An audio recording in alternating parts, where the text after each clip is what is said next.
Video ini saya buat sebagai video banding atas dugaan konten berulang. Nama channelnya adalah Pak Eko Channel, yang pada awalnya channel ini berupa channel mengaji atau baca Quran, yang kemudian berkembang ke kegiatan sehari-hari. Ada informasi tentang kos-kosan, resep makanan, kemudian juga oprek kendaraan, dan juga tentang belajar elektronika.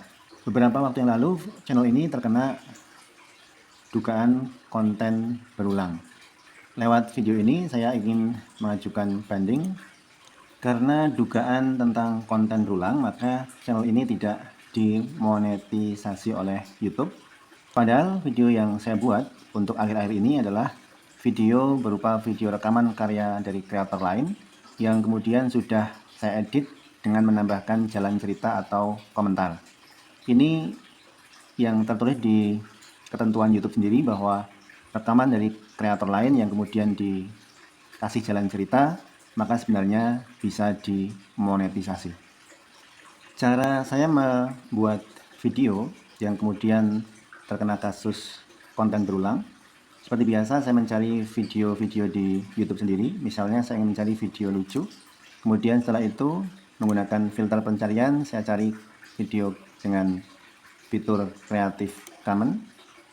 Kemudian misalnya saya pilih video ini. Nah, kemudian untuk video ini kemudian linknya ini saya copy, saya menggunakan Shift From, kemudian saya kopikan di sini,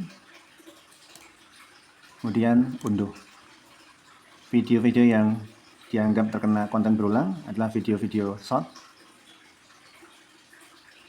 Jadi ini misalnya saya sudah coba buat videonya, tapi caranya hampir sama seperti video-video yang lain. Jadi setelah saya ambil video di YouTube tadi, kemudian saya download, kemudian saya menggunakan aplikasi Canva. Video ini biasanya pertama untuk pemutaran, ini biasanya saya rubah kecepatannya. Terkadang juga ini saya potong videonya. Kemudian terkadang juga ini saya balik secara horizontal videonya begini. Kemudian videonya biasanya saya putar dulu. Setelah saya putar selesai, kemudian saya membuat narasi. Saya menggunakan ini TTS Maker. Kemudian saya membuat script seperti ini misalnya. Seorang perempuan muda melangkah dan sebagainya. Nah, kemudian maka ini suara pun juga sudah selesai, tinggal saya download.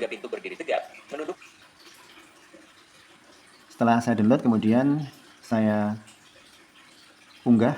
Nah, kemudian audionya bisa saya ambil dari sini untuk kemudian saya tempelkan di bagian bawah video. Nah, seperti itu ini prosesnya. Jadi untuk membuat narasi atau cerita di samping dengan cara seperti ini, atau menambahkan di bagian atas bawah daripada video dengan menambahkan teks. Nah, jadi di samping ada jalan cerita di tulisan di bagian atas, ada juga yang berbentuk suara. Nah, tentu saja kalau misalnya mau menambahkan musik, biasanya saya juga mengambil di YouTube, malah di YouTube sendiri. Jadi saya menggunakan YouTube Studio, kemudian di sana kemudian saya menggunakan koleksi audio.